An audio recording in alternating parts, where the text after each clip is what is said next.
Streets 993, your choice of hip hop and R&B. C-Dub is up in here, and I got this man, Mr. Terrance Blakesleay. He's gonna give you some information about home improvement needs. Everything that you need to know about home improvement needs. Anything about contractors, about your house, doors, decks, remodeling. This is gonna be a long series of things you need to know about home improvement for your house. Mr. Terrance Blakesleay, thank you for joining us on the show today. Glad to be back. Glad to just dispense some knowledge after 30 years in the business and currently pressing towards 31st. Okay. Just a blessing to be here. That's awesome, man. For the people who don't know who you are, tell the people and the viewers that's listening a little bit about you and how you got off into the lumber yard. Short story, a long story. Give us a short story. I encourage individuals to look at the past, the past videos where I gave a in-depth biography. But essentially, I'm a former United States Marine. Okay. Currently a local pastor. I've been pastoring for almost 20 years, and been in the building industry for 30 going on 31 years, and all the way from hands-on to loading lumber, designing houses, building houses, and on the business end, running the operations of one of the top big box home improvement stores. One of them was close to here in Franklin. Really? Okay. I'm not going to say that. In that particular year that I was there, we broke the records of sales. Had a very strong contractor in retail in the Franklin area. Okay. And one store of the year. See, I didn't share that on the last video. And so I'm very familiar with this area, but they brought me in to excel the knowledge and the sales and the contracting arena. So I have sales experience and also hands-on experience, and I currently own my own lumber company to where we I do designing, engineering. We do the sticks and the bricks and things of that nature. Well, not bricks, sticks. But what we mainly focus in on now, because I sit in between 3 big box stores and things of that nature. I'm not in the volume this time in point in my life. I'm into helping individuals and helping empowering them to make quality lifelong decisions in the projects that they're trying to create. And also I design and create and install myself. I don't hire anybody out to do that. Okay. Stone countertops. So if you're interested in that, which will give you a little bit of different flavor from your marble, your quartz, and your granite, just check us out on my Facebook page, Shopper Lumberyard. You could call, stop by, but also import exotic lumber. So if you're looking for that special piece of wingate, tiger wood, canary wood, Bolivian rosewood, zebra wood, and on and on and on, in addition to the locale domestic walnut, white oak, red oak, maple, wormy maple, aka ambrosia maple, give us a look. Come down and take a look. We'd be more than glad to spend a lot of time with you. And if you don't buy anything, that's not the goal. I just want to make you another family member. And I just enjoy sharing my knowledge to empower potential, not customers, but family members. I know that's right. I know some of you guys like, I didn't know there's that many types of wood. You know? Me neither. That's why we on the show. We talking about it. Okay, so it's going to be a long list of series of things that we're going to help you do some home improvement, get the knowledge that you need so you can make that educated decision on things for your house. So today on the show, we're going to be talking about decks. All right, some people have decks, some people leaning decks, some of your decks is staining, some of you guys got wood chipping all in there, got the nails hanging out, some of y'all is leaning like an Eiffel Tower, but we're going to get off into some decks and some things you can do to better your investment for your house. So let me kick it off with what are some common problems homeowners encounter with their decks? Essentially, they weren't built correctly. They wasn't built correctly. They weren't built correctly. So there's a in the words of Keith Sweat, there's a right and a wrong way to build a deck. Absolutely. Just because something looks like a deck, smells like a deck, it may not be structurally a deck. And here's what I mean by that. when we're talking about, let's take, for example, your corner post. I'm going to simplify it to where you know which part of the deck I'm referring to. Okay. And a lot of locales, when we're talking about the corner post, it used to be 15 years ago, a 4x4, which is technically 3.5 by 3.5, would be your corner post and post that individuals would use. In a lot of codes nowadays, you cannot use them if they're so far off the ground. And I mean, I'm talking about 3 foot off the ground. Why is that? Well, again, as in my previous videos and things of that nature, we discussed wood expands and contracts. And a 3.5 post that some individuals want to put 8 foot off the ground, what essentially happens when the weather gets to it and we forget to seal it, and we forget to treat it, what happens is it checks and then it twists almost like a pencil. Yeah. Or a pretzel. And it starts bowing and things, and you come out one year and what the world didn't happen to my deck? Well, they're failing. Why is that? Because technically 6x6s should have been used. So you have a bigger piece of wood that you could span higher and for longer distances, which is resistant from it twisting and warping and things of that nature. And we talking about the post, the right? Post, the corner of the post. You'll have them on your handrails, the top of the handrails, the 4 corners, depending on the size of the deck, on the 4 corners of the deck. That's one area to look at.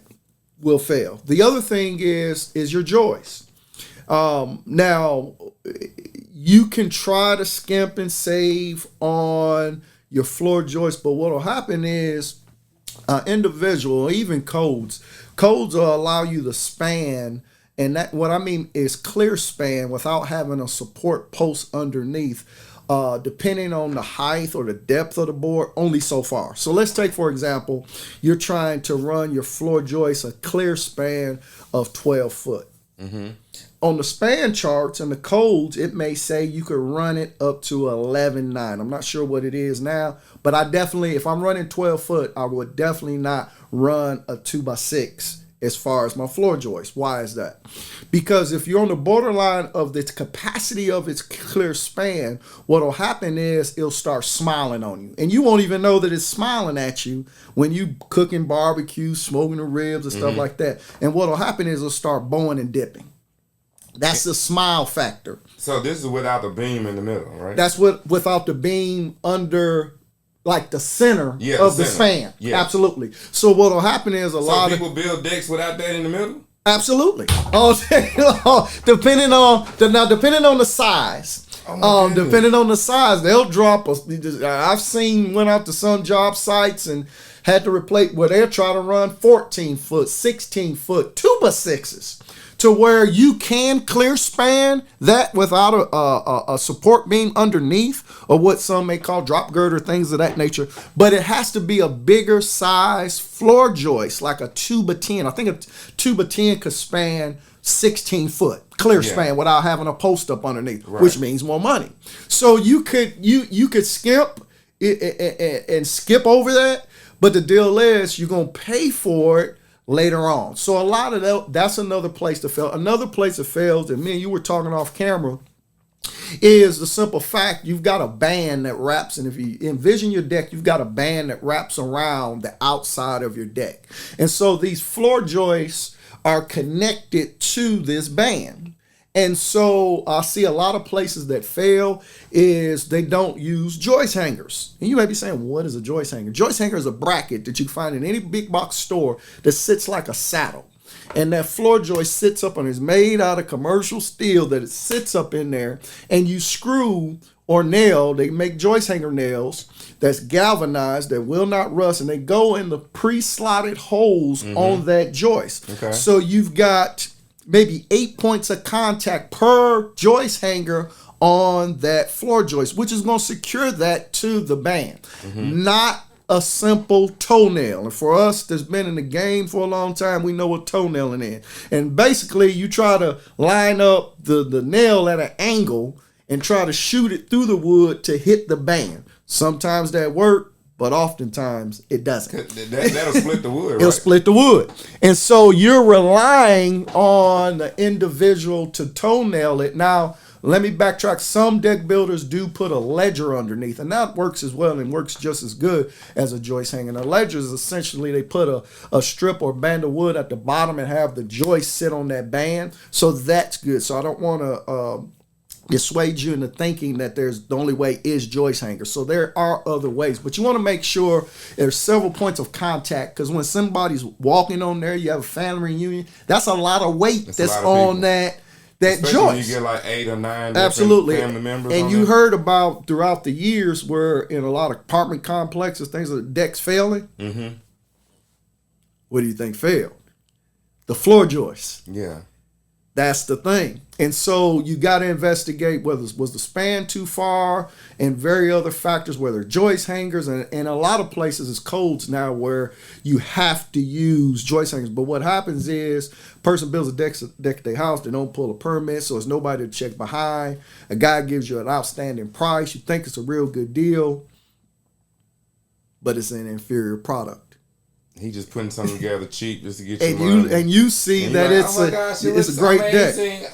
Yes. But then you wait 5 years down the road. Absolutely, And doing the gangster lean on it. absolutely. The other thing is that I encourage individuals, do not go cheap if you're using wood, and we can get in a little bit different materials, but we're just going to talk because wood. Most folks put wooden treated decking boards on decks. Great. And you'll see at the big box stores, 8-footer costs $5.99, $4.99, $6.99. Great for 8-foot piece of, but what you're getting, what you got to understand what you're getting. Look at, and here's the deal. They're not attempting to trick you or mislead you because everything has to be stamped. Right. It's just that enough people aren't empowered with the knowledge, wisdom, and understanding for when they go in to say, what am I purchasing, and is there a better product? So when you go in there and you see them great prices, understand what you're getting. You're getting a product that has some knots. So you could take your time and you'll go in these big box stores and you'll see half the lumber thrown on the ground.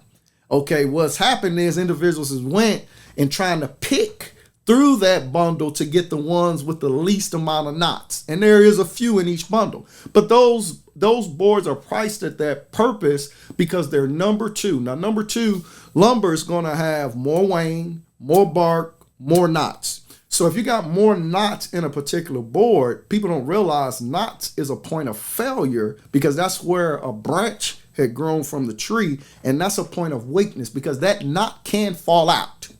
So there is that choice, and that if that's all someone can afford, that's great, but understand what you're getting. You're going to have to replace that at some point down the line. So you recommend not getting the wood with the knots in it? I recommend if you're going to go with wood, and again, we could talk about different materials that I would recommend. If you're going to go with wood, go with a premium product. I sell a premium grade. I don't sell number 2 grades, and there's plenty of other folks that sell premium grade. What is a premium grade? Premium grade is that it's less wane, less bark, and the knots that, because in pine trees, I mean, it is not. But the deal is the knots that you may find in the boards are probably averaging the size of a dime.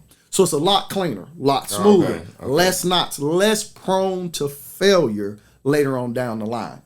Another critical thing that is imperative, sort of like our wooden doors we discussed in the last one. If you're building a wooden deck, you need to hire somebody or become well-versed and get the materials, the tools to be able to seal it and stain it at least once a year. Why is that? Well, when we seal our decks, the purpose of it is to add color and to repel water. What's one of the things that happens when it rains on a deck? The water is no gutters on the deck, so the water comes down and sits on there until the heat dissipates it. So that water's beating up on there. So if there's no protective layer as far as weather protection or anything of that nature, it's eventually going to seep into the fibers of wood. Now, if you look at wood from a microscopic biological level, wood is essentially a bunch of straws. So all it does is suck up whatever's on the surface. So it's pulling in all this. So if that wooden deck is not treated, not sealed, not protected, all that wood is going to do is go inside the fibers of the wood. But what will it eventually do once it bypasses all the treating process? It's going to essentially degrade, or the wood then becomes rock. Get this information you need on the show. My man Terrance is here, man, giving us information about how to make sure that our decks are done right and effectively. And don't try to get no shade tree person to do this, okay? Hire your professional and get it done right. When should somebody repair their deck versus replacing it entirely? You should be, in my humble opinion, you should be repairing your deck yearly. Because there is going to be a spindle. Mm-hmm. There is going to be a board. And here's another thing that I recommend. Never allow an individual to come by and nail the deck boards down. Unless they use a galvanized ring shank nail. Why galvanized ring shank? Well, galvanized ring shank, one, it won't rust. Two, on a galvanized ring shank nail, it has ribs on it. And those ribs grab into the wood as it's nailed down. The best thing, in my humble opinion, is to screw the decking board down for a few reasons. If you need to replace that board, you could take that screw back out. If you try to pull up a nail that has a ring shank on it, you're going to destroy the board virtually. And two, on that screw is grabbing as it penetrates the wood, is grabbing areas of the decking board. Mm-hmm. So I would highly suggest that an individual that's building a deck, repairing a deck, is to screw with exterior screws, not just regular screws, because they'll corrode and rust. Because the chemicals and things of that nature, when they impregnate a treated board, is corrosive to regular nails and regular screws. So it has to be a type of screw or nail that it ward off those chemicals that they're impregnating into the wood or injecting in the wood to make it treated in the first place. Right. What factors besides we know we can go into different variations of wood, but what factors influence the cost of your deck repairs? Design, the look, like the different layers and tiers and stuff like that. Here's my thing on that, and again, I'm just trying to share knowledge. The bigger the deck, the worse it can become. And you may be saying, why is that? Because the bigger the deck calls for more materials, the correct materials. Mm-hmm. And the deal is, when decks get bigger, people skimp on the right materials in order to build them. So what I would do is, and what I would suggest is, build the correct size, not necessarily what you want, but what you need. And let me use that for example. It's me and my wife at the house. Mm-hmm. I don't need a 16 by 20 foot deck. No. Nobody's coming by. Yeah, nobody's coming by. I mean, it may look good, but that's a lot of work for upkeep. That's number one, which means I'm probably going to slip on some maintenance. Mm-hmm. Two, I know that deck needs to have 2x8s, but since I'm trying to build this 16 by 20 deck, I'm gonna skimp and cheat and use the 2x6s. And so eventually it's gonna fail, sag, swoop, and all of that over years' time. So I would say design is number one. Spend time with the design and build the deck that you truly need, maybe a little bit bigger, and focus on the correct sizing of materials with it. How often should somebody inspect their deck for potential? I guess that goes again how much you're going to use the deck, right? I would say for decks, I would be inspecting it every time I go out there, because one of the things we did not talk about that I'm gonna bring up is there is a such thing called a wood boring bee. A wood boring bee, and they look like fat bumblebees. Yeah, and they love treated lumber. And the deal is that, do they eat the lumber? What they do is they bore holes up in the lumber, lay eggs for this year or next year, and leave. And it's virtually impossible. They make traps out there. Sometimes they work, sometimes they don't. But these wood-borne bees will eat your posts, eat your handrails, eat your floor joist. And if you're not inspecting them, you're essential and find out where they at to possibly stop them. What's happening is you're giving them a free apartment at your deck for that season if you're not constantly inspecting it. And before you know it, they've bored all through your board, and it could be a joist. And if it's a joist, then you're gonna have to tear up the floor, the decking boards to get to that joist in order to repair it. And then lay it back down. And if you got nails in there, you probably tore it up. So now you gotta put some new boards Absolutely. Man, listen, we on the show today, man. If you got a deck, you need to be paying attention, getting this information. If you got some questions about decks, put them down in the comments at the bottom so we can get my man Terrance back on the show again. How does somebody choose the right stain, color, or type for the deck? Nowadays, let me go on two facets here. Now we're about to get into some other material that we can use for decking boards. If no one has ever, if someone is on their first deck, owning their first deck or whatnot, and you're not a DIYer, you work 2 jobs, you just want to enjoy your deck, I personally would not recommend a treated wood deck. And you may be saying, why is that? Because the maintenance that follows with it. Is a treated wood deck cheaper? Cheaper than what I'm about to talk about? Yes, it is. Okay. But in the long term, it's not. Right. That's what we're about to get into next. So the deal is, depending on how much sun it gets, do you have trees over there, things of that nature?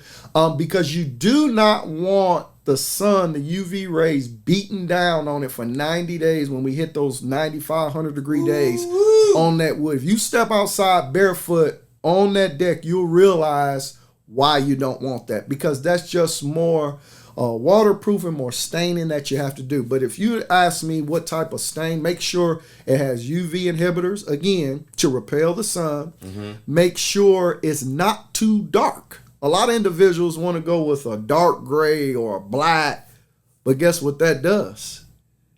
Black and dark gray pull in more heat. It pulls in more heat, which looks nice, but the deal is you have to know going in, okay, I paint this a dark color, I'm probably going to have to stain this again next year because it's going to fade.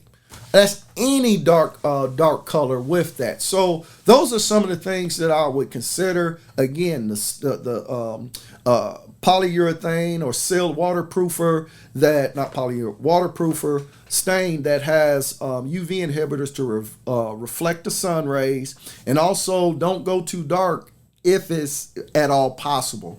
The next alternative in there, especially if you got smaller decks, I'm talking about decks is like 8 by 12, things of that nature.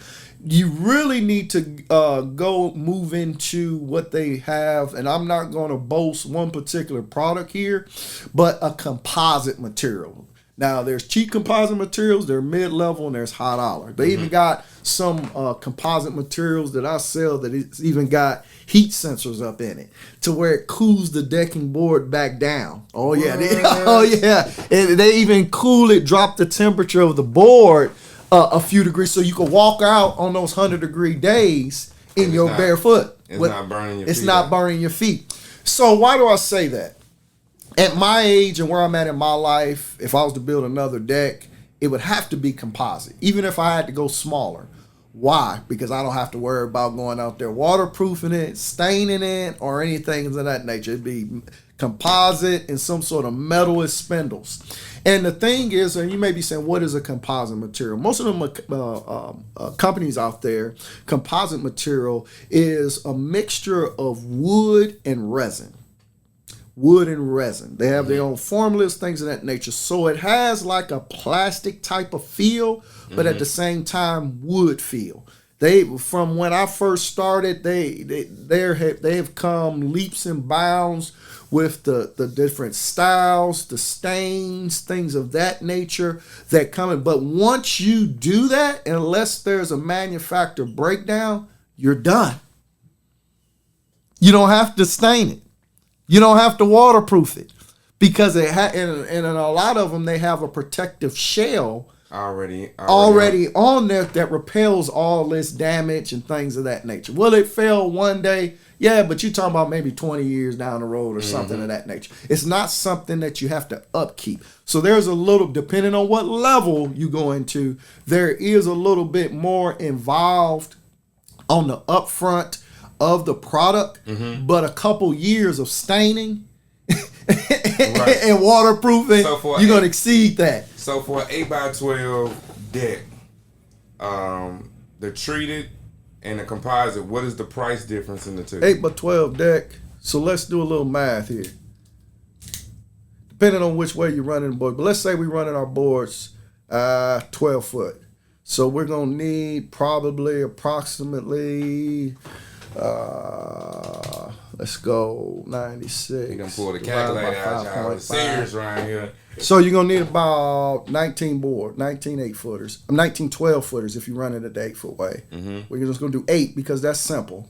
Same way with the 12-footers. So getting back to what I was saying, you could probably cover that deck with a number 2 pine treated from your big box stores for about $64. All right. That means it's about $8 a piece, somewhere thereabouts. Wait, did I do my math right? That's 19. Wait a second. No, don't. I'm sorry. $152. $152. That's 8 12-footers. Oh, that's 19. And I have my glass. 19 12-footers. Okay. So the deal is so with the composite, what we're talking about, you're going to spend probably about entry level, probably about 30. Let's go 40, make it an even rounded number. $40.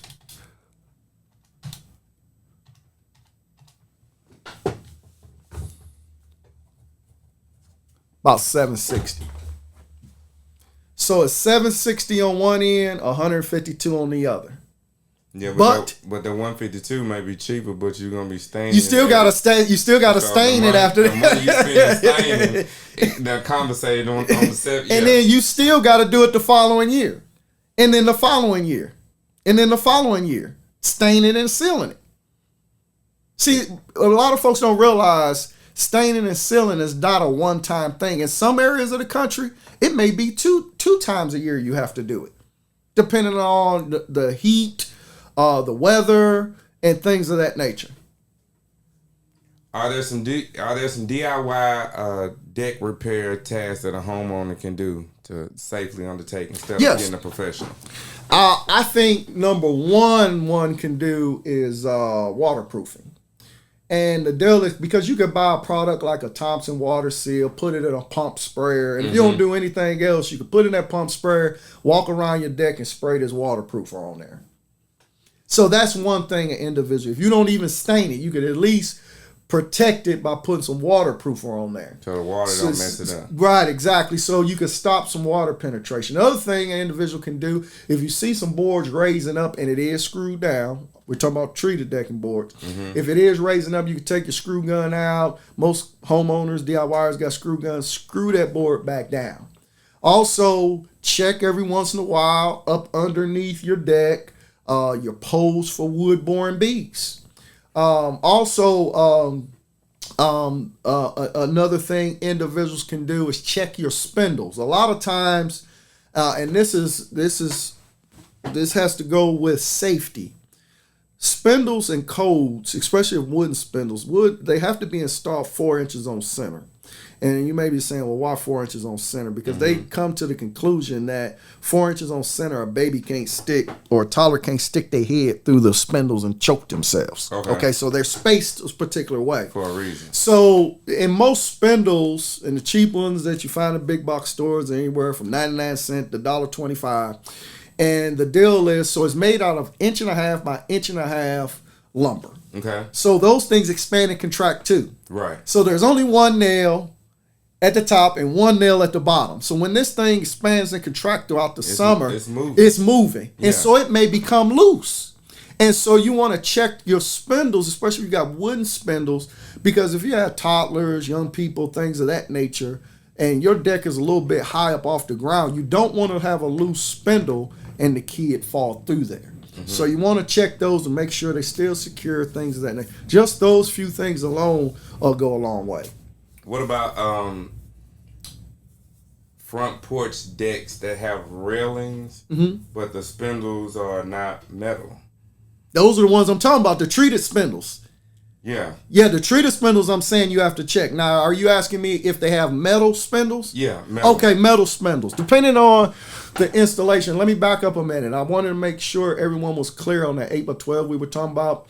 We were talking about 8-foot boards, 12-foot boards that you could purchase for about $8 treated and about $35 each for the composite. So I want to make sure everyone understood that. Okay. But going back to your metal, what you make, and it depends on the manufacturer and how their system is. Some go into the wood where they have plugs, some are just screwed and things of that nature. But to check those are quite simpler to do because you could just go by real quick and just touch them to see if they're loose.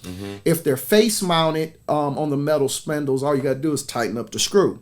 If they're the type that has a ferrule that goes in the top the top of the handrail and the bottom of the handrail, then you just check that to make sure the wood didn't fail. So it's a few more things you can do depending on the manufacturer, but that's one thing they're quick to check because if you have a split wooden spindle, now you have to go find another spindle, and then you may have to fill the hole that it's the only place that the screw can go. Yeah. Unless you move it over a little bit, let that dry, then bore another hole or something like that so you can put another nail or another screw up in there. So it's very imperative.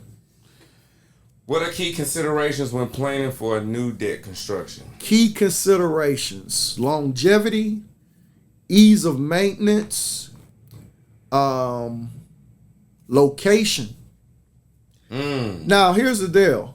Everybody automatically think that, I should put a wooden deck. But like when I built my house, my door was less than 36 inches off the grade. Okay. I poured a slab. Concrete.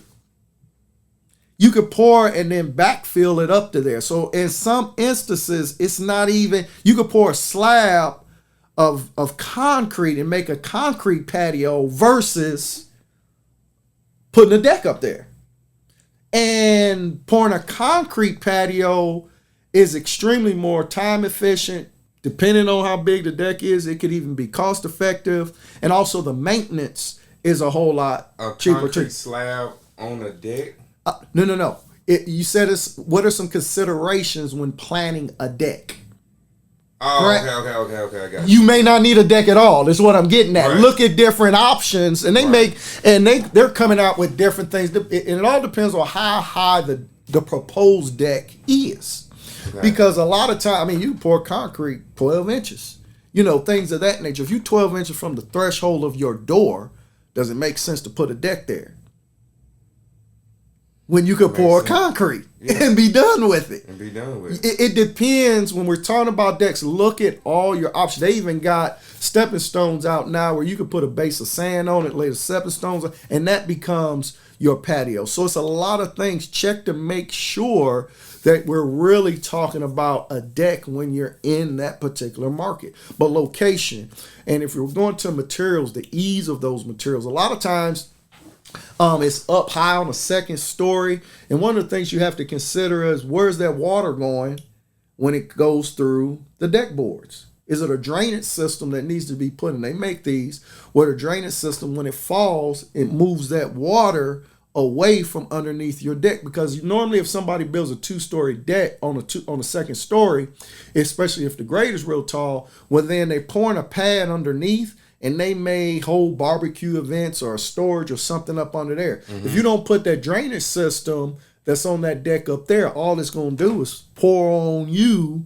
as that's going on above your deck. So you have to take that in consideration. If it's real high, where's that water going? You don't want it to fall directly on your foundation because that could erode your foundation. You don't. If you're using up under the deck as storage, well, that water is coming down through those deck boards eventually, and water's going to put there. So you want to put some sort of underneath deck drainage system so it can move that water away from there. The other thing is check the contractor. Check the contractor. Check the contractor. Because here's the deal.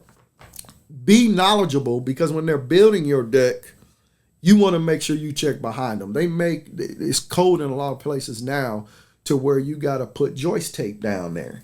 And it's a rubberized type of tape that goes over the joist. It goes over the top of the joist before you put the decking boards down. Why is that? Because for years, before they came out with this product, and let me say this, good contractors would put something there anyways, but that joist tape is for when that water penetrates through that wooden deck board and goes and sits right on top of your floor joist. Before they put a membrane on there, it would eventually rot out the joist. Yeah, that makes sense. Because the water's coming off the deck board and just sitting sitting there for first year, second year, third year, fourth year, 10th year. And eventually you have a rotted out floor joist and you trying to figure out how it happened. So how do you keep the water from getting to the floor joist? Well, what they make now is, and years ago we used to put, for those concerned contractors, we used to put roof flashing or something of that nature on there, which would deflect the water. But now they have joist tape, floor joist tape, and it's like a rubber membrane, and it sits on and it sticks to the wood. And so then you put your decking boards on there. So when it rains, it hits that rubber membrane and flashes the water off. Okay. So it doesn't sit on top of that floor joist anymore. So if a contractor, you hire somebody and they're building your deck, one of the first questions you want to ask is, what size posts are you using?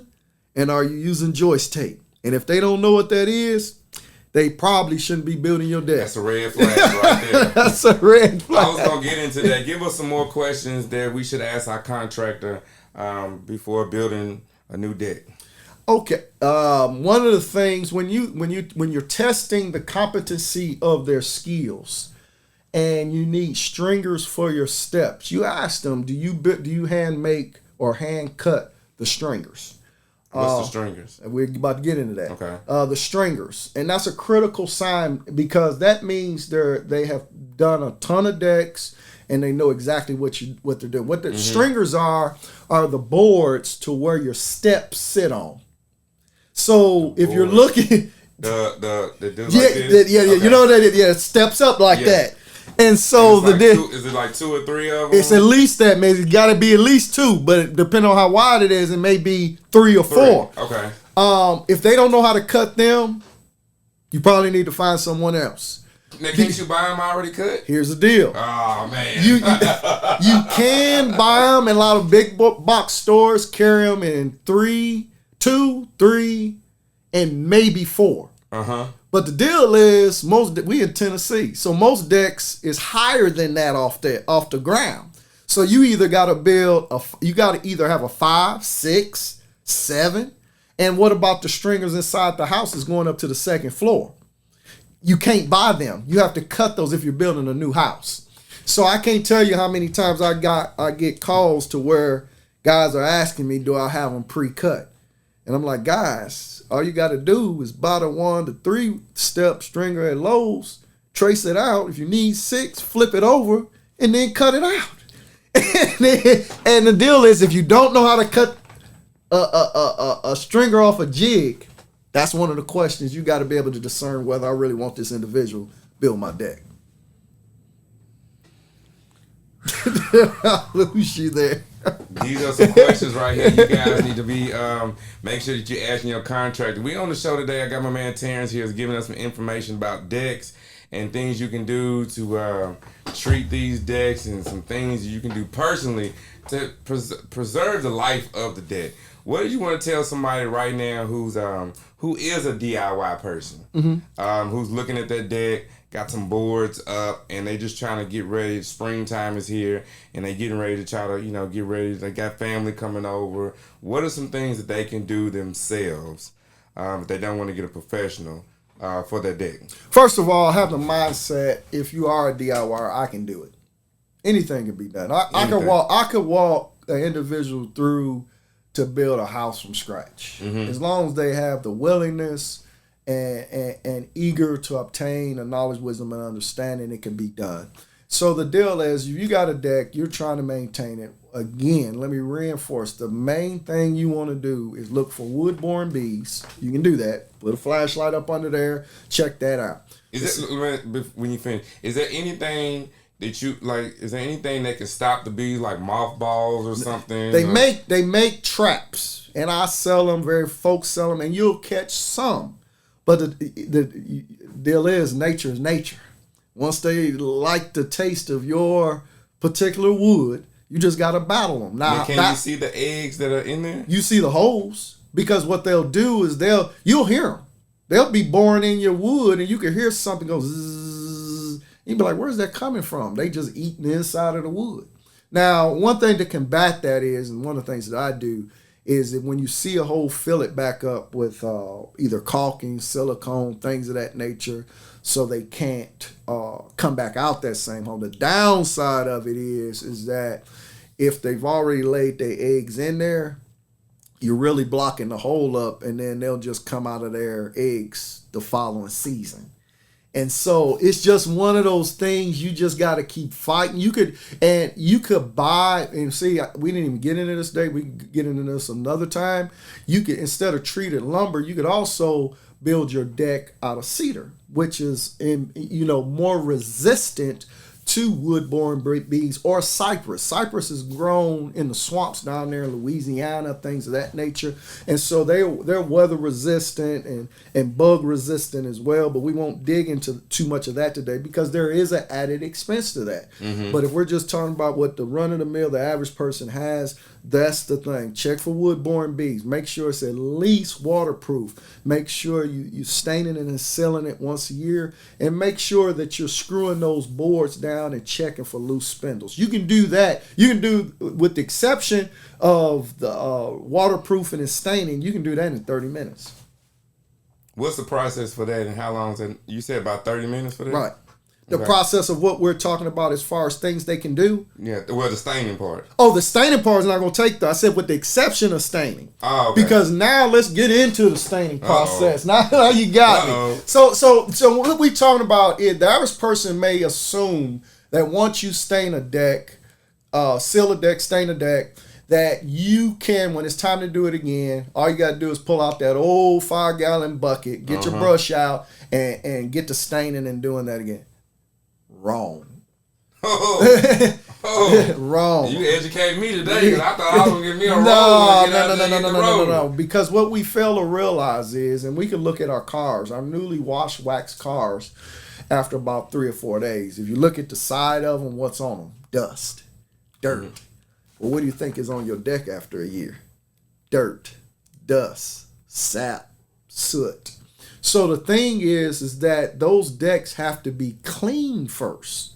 Pressure wash to get back to closely to the layer, the exposed layer that you want the stain or the waterproofer to go into.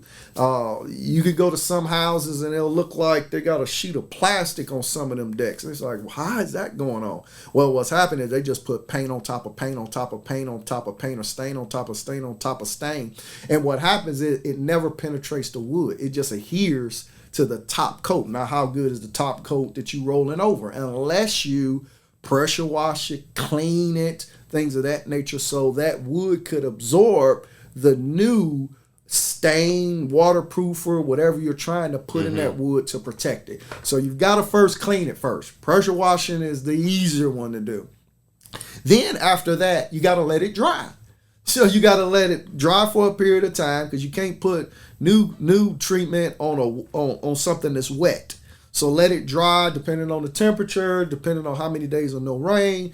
That can vary. Then you come back in with the stain, the sealer, and things of that nature. So it's a step. It's a lot of work. It's a step process. That's a lot of work. Terrance, I thank you for being on the show today, giving us information about decks and how you can stain them, treat them, and getting this information out here. How can they get in contact with you? I know you probably ain't building any decks or anything, are you? I'm the consulting and designing a lot of things. You ain't got time to be No. So how can they get in contact with you? You call me at my store, 931-381-3612. 931-388-3612. Or you can reach me, email me 7 days a week. It's at shopperlumberyard@yahoo.com. That's SHAPARD lumberyard@yahoo.com. That goes straight to my personal email and on my phone, and I'll get back with you as soon as possible. Like I said, if you call, I may be in the middle of a pour. I may be giving a class. I may be doing some woodworking because we do a lot of live edge tables and things of that nature too. But I'll get back to you as soon as I can to assist and help any way I can. And it goes back to the old adage, knowledge is power. And I want to empower as many people as it is. You know, everybody doesn't drive down to Columbia to purchase from me. But the deal is I get satisfaction off the simple fact that they call and they trust me for my advice. Right. And they execute where I try to lead them to, and that's a better feeling because they're family. I want to make sure family's taken care of, whether they purchase from me or not, but they checking the contractors and they have a solid product that'll last with them throughout the decades. Thank you, Terrance, man. Make sure you guys follow me on Instagram at IamDJCDub. That's at IamDJCDUB. And make sure you guys subscribe to our YouTube channel as well at Streets993. Terrance Blakesleay with Shaper Lumberyard is here on the show, man. Thank you so much for joining us. Thank you for having me today. We'll be back. And we'll be back, and I'll see you guys in the next video.